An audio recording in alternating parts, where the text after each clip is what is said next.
This video is gonna be really hard to do. I feel like I'm gonna throw up just thinking about it.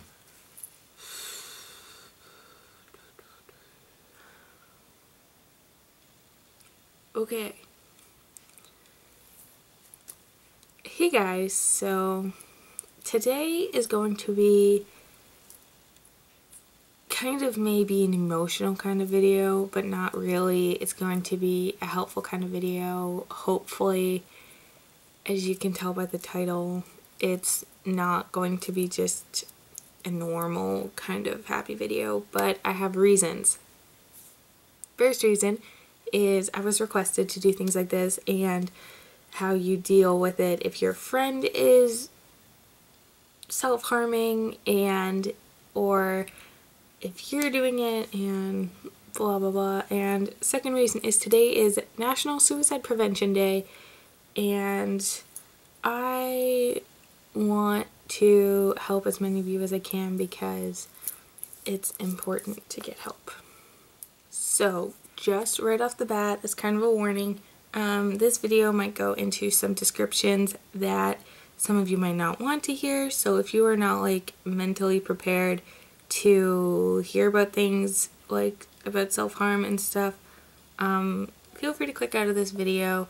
I might write this on my blog as well, but since most of you requested I do it in a video, I'm doing it in a video. But first you guys should give this video a thumbs up to support the people that can relate to this video and stuff like that. Okay, so this might be as hard for me to talk about as it is for you guys to listen to, because this is going to be my first time really kind of, hang on. Besides one other person, this is going to be my first time talking about my past with self-harm to someone who's not my doctor or my therapist. But the reason that I chose to talk about it with you today is because, like I said, it's requested. It's National Suicide Prevention Day, and I feel that being a YouTuber, I have the opportunity to spread awareness in topics and inspire, or just to talk to you guys about things, and I can reach people across the world, and everybody seems to be on YouTube, so hopefully I'm doing the right thing, but you know, you never know. Hopefully, if I can help one person, then this video was worth it. So, my experience with self-harm might be different than what you're assuming if you don't know much about it. Like, I don't know if you'd be looking at my wrist, but I don't know if you can see it, probably not, because I use lights, but I can even feel it, so, yeah, so you probably won't see anything, but I guess I will start by telling you, what I've done and what led me to doing these things, so like my feelings and stuff.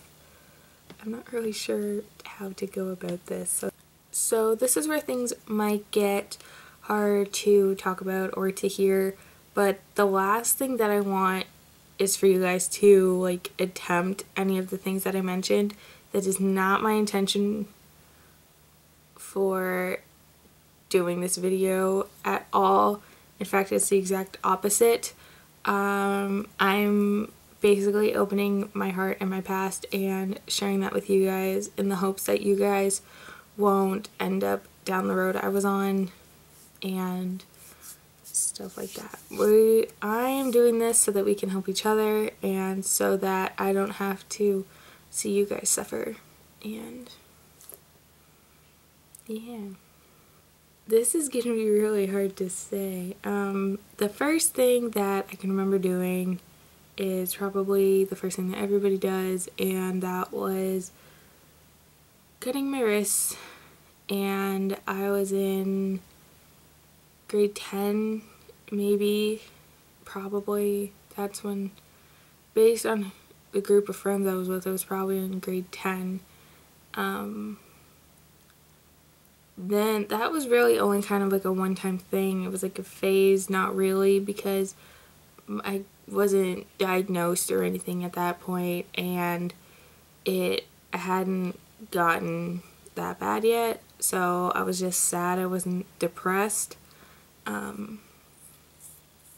But then within the last year, maybe a year and a half, was when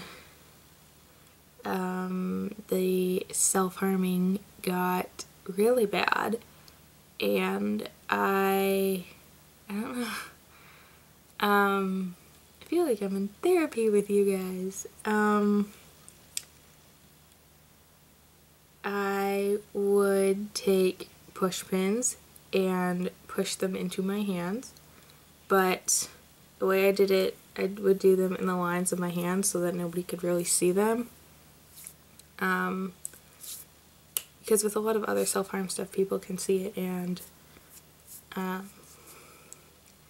moving on, I tried to drown myself in the bathtub, and that does not work. I would take scalding hot showers in attempts to try and burn myself.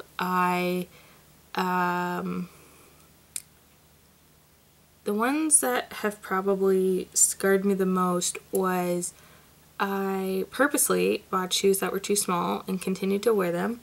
So I purposely gave myself blisters on the back of my ankles, and then I don't know what the word is, but I just, like, everybody told me not to pop them, but I did.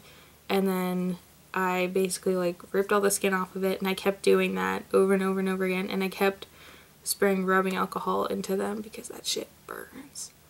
I don't know if you'll be able to see.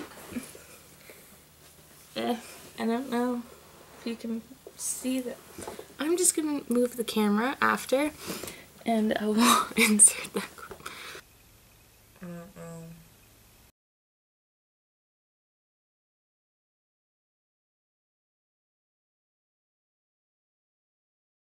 That was, but yeah, so those are still there, and they will probably be there for a long time. So now that we got that out of the way, we can talk about why I did those things, which is probably even harder to talk about. I was in a very, very bad place mentally, and I felt like I deserved the pain. I was in so much pain on the inside that I thought I might as well be hurting on the outside. And all of the tears, the blood, the pain, it was like a release. But sometimes I would feel like numb inside, and I guess I just wanted to feel something real. Pain is real, but the release was not. That's the bad part about self-harming. It doesn't last. It's not worth it. Looking back now, even recently, I guess, it doesn't make you feel any better. At least to me, it made me feel worse. And I wish I'd, I guess, caught on to that earlier, because I guess that's where it went from bad to worse, is just I had to keep feeling the pain, and it wasn't helping me mentally, it was making me a lot worse. Yeah, so if anything, I would feel a lot worse. There was a time when I took too many Advils before getting a bath, well, Advils and Tylenol, and that was a whole different level of dangerous, because I should have gone to Emerge, and they would have had to hook me up to a bunch of machines if everything got really bad, and I don't want to think about that. But our scars remind us that the past is real. I will probably always look at my wrists, even if I can't see them, and know what was there, or my ankles and know what was there. And this can be taken in a good way or a bad way. The negative would be the constant reminder of what has happened and what we've been through, and that can just reopen the wounds and make us feel the pain all over again. But the positive would be the reminder of what we have had the strength to get through and what we have overcome in life. So I think it's up to everybody's personal strength to try and get through it, but there is help, and I'm here to support you guys. You all know that. So if I've learned anything and if I could teach you something in this video, it would be that self-harm doesn't make anything better. The scars will be there forever, and you've already got scars on your hearts, so we should mend those before adding more. I will post a bunch of links down in the description where you guys can get more help and support. I would post phone numbers, but they are probably based on where you're from, so, like, you know what I mean? So that probably wouldn't help much if the phone number didn't even work for your area, but I hope this video wasn't too long to sit through, but it took a lot of mental preparation to try and film this video because it's really, if you guys are dealing with it, you know it's really hard to talk about, and even some of the people that I hang out with a lot don't know everything of my past, I guess, and only one does. Well, now you guys know, but no, I don't think you still know like everything. I'm not sure. It's not worth it. When I started, I didn't think it was going to be a problem. I thought it was just going to be like a one-time thing, but I ended up being admitted into the hospital, like I've said before, in the psych ward, and it's not a fun experience. I went twice, which is the worst part, and you have people screaming in like the rooms next to you, and some people have it so much worse, and it's hard to sit through, and group therapy is the worst. And being on a schedule, and it's like at this time to this time you have to be in your room and there's no nothing because you can't have your phone or anything, and it's, you don't want to end up somewhere like that. It's not fun. So that's kind of what I was trying to get through with this video. Yeah, it gets better. I'm gonna be saying that a lot, but it gets better. And hopefully I'm a good person to look to when it comes to that, because I think I've gotten better since I left the hospital back in April. It's been hard. There are lots of ups and downs, but it hasn't been as bad as it was before. So,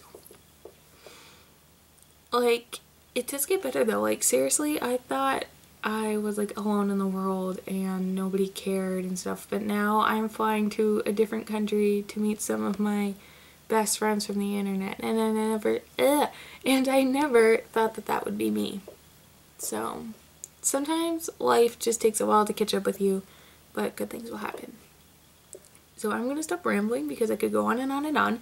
If you guys ever need support, if you have questions or anything like that, feel free to contact me. You can email me, you can message me on here, you can, I don't know, can you message people on Twitter? I think you can. I don't know. But yeah. Make sure you like this video to support everybody that needs it, because we can help show those people that they are not alone and that there are people in the world that care about them. So, and yeah, if you know anybody that is dealing with things like this, feel free to share it with them, and etc, etc. Thank you guys for watching. I seriously love you all more than anything. You guys are, to be totally honest, probably the reason I am still here. And yeah, so thank you. I love you. I hope you have a great day and a great week and a great everything, because you deserve it, and it will get better. Bye.